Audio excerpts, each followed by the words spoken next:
Cek, cek, becek. Halo Sobat ID Movie semua, bagaimana kabar kalian? Semoga semuanya dalam keadaan baik ya. Kembali lagi bersama saya, Mr. Bugs, yang pastinya akan selalu setia menemani waktu santai sobat semua dengan rangkuman alur film yang dijamin seru pastinya. Jadi sob, film kali ini menceritakan tentang kisah perjuangan seorang ahli pedang yang terpaksa harus berkelana setelah ia dicap sebagai pengkhianat oleh klannya sendiri. Tanpa terlalu menjelaskan panjang lebar di awal yang nantinya malah jadi spoiler, langsung saja kita ke alur filmnya. Film dibuka dengan memperlihatkan seorang pria bernama Yang, kita sebut saja Johnny, yang sedang berjalan sambil menyeret samurainya. Tak lama kemudian muncullah beberapa pria bertopeng dari dalam air. Namun si Johnny ini tampak tidak memiliki rasa takut sedikit pun di wajahnya. Dan dengan santainya dia menghabisi mereka semua secepat kilat. Semua musuh itu pun tumbang tanpa sempat melakukan penyerangan sedikit pun. Hingga akhirnya Johnny berhadapan dengan Grandmaster pedang kelompok itu. Tanpa banyak bacot, mereka pun langsung melakukan adu tebas dan ia berhasil memenangkan pertarungan. Setelah pria itu terbunuh, Johnny kini telah menjadi master pedang nomor 1 di dunia. Kemudian ia membuka sebuah kotak di mana ada seorang bayi perempuan yang begitu imut di dalamnya. Bayi itu adalah keturunan dari klan musuhnya, di mana mereka telah bermusuhan sejak 500 tahun lamanya. Dan untuk mengakhiri permusuhan antara klan mereka, Johnny harus membunuh semua musuh dan keturunannya. Pedang telah dihunus, tapi senyum si bayi mungil itu membuat hati si pembantai berdarah dingin ini bergetar, meruntuhkan segala kekejamannya. Ia pun memilih membiarkan bayi tersebut tetap hidup dan membawanya berkelana. Sampai ia akhirnya dikejar oleh klannya sendiri, yang dimana klannya ini bernama Seruling Sedih. Kelompok itu merupakan pembunuh terkejam di timur. Namun karena ingin menyelamatkan si bayi, dia pun terpaksa membantai rekan sesama kelompoknya sendiri. Johnny dan si bayi kini sampai di sebuah warteg untuk mengganjal perut yang lapar. Tak lama, seorang nenek tua pemilik warung datang. Namun seketika, Johnny langsung menusuk nenek itu dengan sumpit di tangannya. Ternyata sob, si nenek ini adalah salah satu orang yang juga mengincar nyawa sang bayi. Johnny kemudian melanjutkan makannya dan membakar warung itu sambil membawa pergi sang bayi bersamanya. Dengan menaiki sebuah kapal, Johnny memutuskan untuk mengunjungi teman seperjuangannya di tanah yang sangat jauh, tanpa membawa apapun kecuali pakaian di bahunya dan sang bayi bersamanya.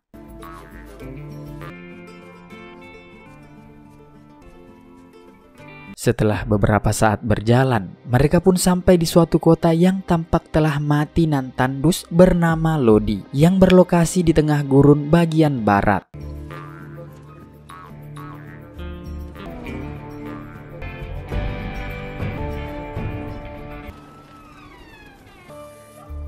Di sana, dia disambut oleh seorang pria bernama Iqbal. Johnny kemudian memberikan sebuah foto padanya, di mana pria dalam foto tersebut adalah teman baik dari si Johnny bernama Smiley. Iqbal lalu mengantar mereka ke rumah Smiley yang tampak sudah tak terawat. Di sini terungkap bahwa sahabat baiknya Smiley telah lama meninggal. Di sisi lain, ketua klan yang tak lain adalah guru dari Johnny terlihat mulai mengikuti jejaknya dan membawa seluruh pasukan bersamanya. Malam harinya, Johnny yang kebingungan karena si bayi menangis tanpa henti, tiba-tiba diserang oleh seorang wanita menggunakan pedang kayu hingga pedang itu patah. Wanita barbar ini bernama Lin. Dia mengira kalau si Johnny ini adalah teman yang selalu diceritakan oleh Smiley. Dan Smiley jugalah yang telah mengajarkan Lin cara menggunakan pedang. Mengetahui bayi yang dibawa Johnny tak memiliki nama, ia pun memberi nama bayi itu April. Lalu Lin mengajak Johnny untuk menjalankan sebuah bisnis laundry, dan sebagai gantinya dia akan mengajarkan bagaimana cara mengganti popok bayi dengan benar. Johnny pun setuju dan mulai bekerja. Suatu pagi datanglah 3 orang remaja pelanggan pertamanya. Alih-alih ingin mencuci baju, mereka malah ingin cari gara-gara dengan Johnny. Beruntungnya Iqbal datang dan langsung meremas biji dalam celana mereka hingga berhenti mengganggu dan bergegas pergi. Iqbal lalu mengajak Johnny jalan-jalan santai untuk melihat-lihat tempat sekitar sambil menjelaskan sejarah daerah tersebut padanya. Ternyata sob, tempat itu dulunya adalah sirkus namun tidak beroperasi lagi dan terbengkalai. Orang-orang di sana terus berusaha menghidupkan sirkus itu kembali agar ramai pengunjung yang datang seperti sedia kala. Namun sayang, tak kunjung ada orang yang datang. Hari demi hari berlalu. Johnny mulai menyadari bahwa ada banyak hal yang harusnya dia pelajari dari dulu. Di sana, ia diajari cara mencuci, menanam bunga, dan membuat sebuah taman. Johnny juga memiliki banyak teman dan menjalani kesehariannya di sana dengan hidup layaknya orang normal, bukan menjadi seorang petarung dan pembunuh seperti dahulu. Suatu hari, Johnny melihat Lynn pergi ke kuburan dan menaruh bunga di atasnya. Dia pun penasaran dan bertanya pada Iqbal. Dan Iqbal pun menceritakan kisah Lynn pada Johnny. Jadi sob, beberapa tahun yang lalu, sebelum daerah itu hancur dan bangkrut, sekelompok penjahat koboi datang dan melakukan penjajahan di sana. Lalu, Lynn ditangkap untuk diserahkan sebagai pemuas nafsu pimpinan mereka. Namun, ia berhasil kabur dengan menyirami minyak panas ke wajah pimpinan tersebut. Pria itu pun sangat murka dan menembaknya hingga terjatuh. Ayah Lynn yang melihat kejadian itu segera berlari menghampiri Lynn. Namun, ditembak tepat di dadanya hingga tewas seketika. Begitu juga dengan ibu dan adiknya yang masih bayi. Mereka semua tewas tepat di depan matanya. Sedangkan Lynn berhasil selamat dan sejak saat itu, Lynn benar-benar telah dikuasai oleh rasa dendamnya. Dia selalu berlatih melempar pisau untuk membalas perbuatan koboi itu suatu hari nanti. Mendengar kisah Lynn yang begitu pilu, Johnny pun mengajari Lynn cara melempar pisau dengan baik. Johnny lalu menutup kedua mata Lynn dan berdiri di depan sasaran lempar. Awalnya Lynn merasa ragu dengan metode mata tertutup ini. Namun Johnny terus membuatnya yakin dan memintanya untuk fokus.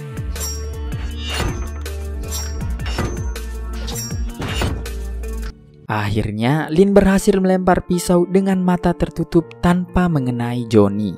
Lynn merasa semakin penasaran dengan keberanian dan kemampuan si Johnny.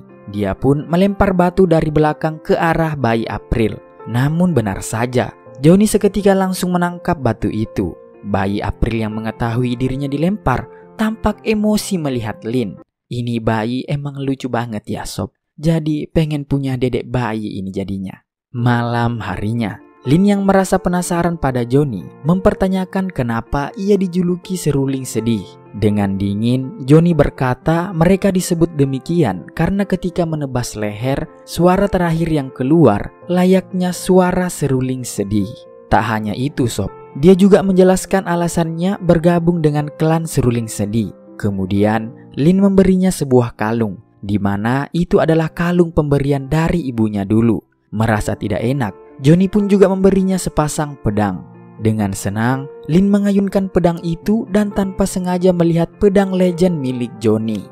Dia ingin melihat dan berusaha membuka pedang itu, namun gagal karena Johnny telah menyegelnya dengan alasan agar pedang itu tidak terdengar suara rintihan jiwa-jiwa yang telah ia renggut. Di sini juga terungkap jika Johnny membuka kunci pedang itu, maka dipastikan klannya akan mengetahui di mana keberadaannya. Di sisi lain, pemimpin kelompok seruling sedih dan para anak buahnya yang mengikuti jejak Johnny terlihat sudah semakin dekat. Setiap hari, Johnny mengajari Lynn cara menggunakan pedang dengan epik. Hingga di suatu malam saat mereka sedang belajar tarung pedang, Lynn tanpa basa-basi mencium Johnny. Johnny yang tak tahu apa-apa dengan dunia perbucinan itu hanya bisa terdiam membisu menikmatinya. Ia pun bertanya pada diri sendiri sensasi nikmat apa yang baru saja terjadi sambil memegangi bibirnya. Tak lama kemudian, para bandit koboi datang kembali ke kota tersebut. Sepertinya mereka mencari Lynn, namun Lynn telah disembunyikan oleh para penduduk di sana. Para bandit koboi itu pun mulai melakukan kekejaman dan kekerasan pada penghuni kota tersebut, dengan menjadikan sang badut sebagai sasaran tembak dan si kakek tua pemabuk yang diikat dengan tali lalu ditarik dengan kuda. Hingga Lynn yang melihat pimpinan mereka tak sabar ingin membunuhnya, namun berhasil dicegah oleh Iqbal dan teman-teman lainnya dengan mengikat Lynn di sebuah tiang demi keselamatannya. Merasa berbahaya untuk dirinya, Johnny juga menyita pedang yang diberikan pada Lin. Setelah semua orang keluar, ternyata sob, Lin ini juga cerdik karena ia juga menyimpan sebilah pisau di sepatunya. Dengan pisau itu, ia pun meloloskan diri. Pimpinan bandit koboi ini kembali mencari wanita pemuas nafsunya. Kriteria aneh yang disukainya adalah wanita dengan gigi yang rapi dan bersih. Agak lain juga ya seleranya sob. Kalau sobat gimana nih kriterianya? Lanjut sob, ia pun menemukan seorang wanita yang pas. Namun sang suami dari wanita itu memohon untuk melepaskan istrinya. Tanpa belas kasihan, pimpinan bandit itu malah menembak mereka berdua hingga tewas di tempat. Bersamaan dengan itu, dua orang gadis remaja kemudian berlari ke arah pasangan yang telah tewas tersebut, di mana mereka adalah anak dari pasutri yang ditembak barusan. Kedua remaja itu akhirnya dibawa untuk dijadikan pemuas nafsu oleh pimpinan koboi. Sampai akhirnya Lin muncul dengan gaun merah yang menawan. Dia menawarkan diri menjadi pemuas nafsu pimpinan koboi itu. Di sini Lin berusaha membunuh pimpinan koboi ini dengan menyamar sebagai wanita penggoda. Di sisi lain, penduduk kota yang baru menyadari kalau Lin berhasil kabur langsung mendatangi rumah laundry Johnny. Johnny yang mengetahui bahwa Lin pasti pergi untuk membalaskan dendamnya, dengan terpaksa ia membuka segel pedangnya. Bersamaan dengan itu, ketua kelompok yang mendengar suara jeritan dari pedang Johnny langsung mengumpulkan seluruh anggotanya. Kembali pada Lin, terlihat ia telah bersiap untuk membalaskan dendamnya pada pimpinan koboi. Namun sayang, penyamarannya diketahui karena wangi khas dari tubuh Lin. Dengan diancam menggunakan pistol, Lin hampir saja diperkeos. Beruntungnya, Johnny tiba-tiba muncul dan langsung membantai semua anak buah koboi tersebut. Sang pemimpin koboi yang kabur terkena lemparan pisau oleh Lin saat berusaha melarikan diri. Namun saat topengnya dilepas, dia ternyata bukanlah pimpinan koboi dan pimpinan yang asli berhasil kabur dari kota tersebut. Sadar akan membawa masalah yang lebih besar di sana, Johnny pun berencana pergi dari kota mati tersebut. Namun dihalangi oleh Iqbal dan seluruh penduduk kota yang mengatakan bahwa para bandit pasti akan kembali datang sebab Lin telah membuat pimpinan koboi itu marah. Tak hanya itu sob, mereka yang juga sudah lelah ditindas berencana untuk melakukan perlawanan. Mendengar itu, Johnny akhirnya memutuskan untuk tetap tinggal. Mereka pun menggali sebuah kuburan yang dimana isinya adalah setumpuk senjata lengkap dengan peluru dan bahan peledak.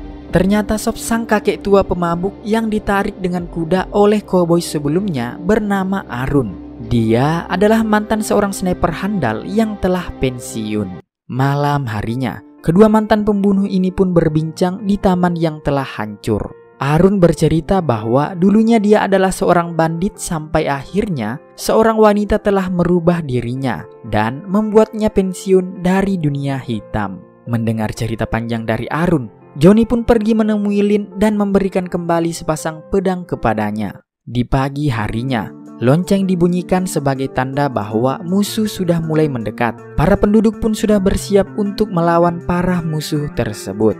Johnny terlihat berdiri di garis terdepan dengan membawa pedang andalannya. Sementara Arun telah bersiap dengan snipernya sebagai support di atas komedi putar yang tinggi. Para koboi yang telah sampai mulai menyerang dengan senjata di tangannya.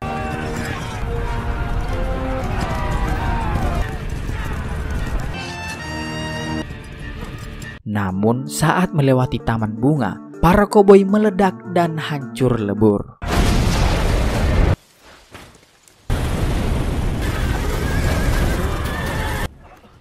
Melihat itu, Johnny lalu maju untuk menghabisi sisa dari koboi barisan utama. Kemudian, koboi barisan kedua pun mulai masuk dan sampai pada tengah taman hiburan kota di mana Arun dan para penduduk sudah bersiap melakukan serangan di tempat itu.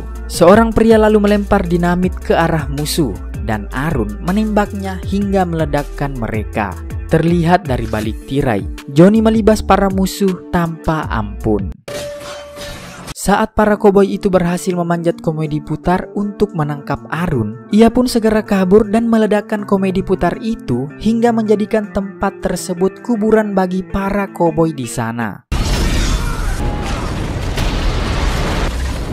Namun, para musuh yang berhasil selamat mulai kembali membantai para penduduk dan mengejar mereka. Hingga secara tiba-tiba muncullah sekelompok ninja bertopeng di atas bangunan-bangunan di sana. Ternyata sob, pasukan seruling sedih telah sampai. Dan pada akhirnya terjadilah pertarungan hebat saling bantai di sana.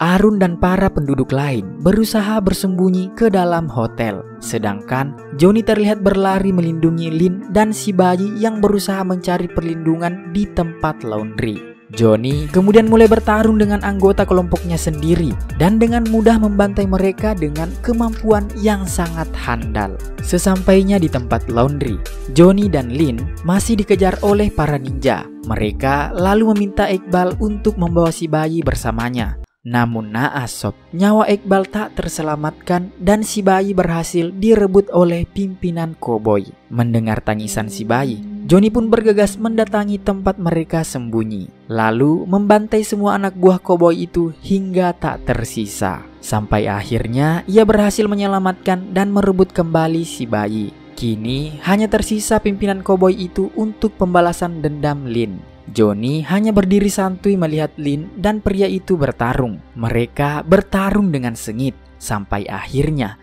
Lin berhasil menebas kakinya hingga putus dan menusuk orang yang telah membunuh keluarganya tersebut tanpa belas kasihan. Namun belum usai di sana, sebab masih ada satu masalah lagi di hadapan mereka, yaitu pimpinan kelompok seruling sedih. Karena menganggap Johnny telah berkhianat, pria itu pun menantang Johnny untuk berduel. Sampai akhirnya Johnny pun harus menyelesaikan permasalahan dengan gurunya itu secara jantan. Namun sangat disayangkan sob, karena adegan pertarungan mereka yang seharusnya sangat seru itu tidak diperlihatkan. Hanya ending dari pertarungan, di mana Johnny berhasil membunuh pimpinan kelompoknya itu dengan menebas lehernya. Setelah menyelesaikan duelnya, Johnny pun pamit pada Lin dan penduduk kota yang tersisa, dikarenakan masih ada anggota kelompok seruling sedih yang kapan saja bisa mendatanginya. Dia pun menitipkan bayi itu pada Lin demi keselamatannya dan pergi. Di akhir film, di suatu tempat bersalju, Johnny kembali didatangi oleh kelompok seruling sedih yang tersisa. Ia pun membakar tempat tersebut dan bergegas pergi. Namun tiba-tiba muncullah para ninja dari dalam salju yang berniat membunuh dirinya. Dan film pun berakhir. Yah, itulah tadi alur cerita dari film The Warrior's Way.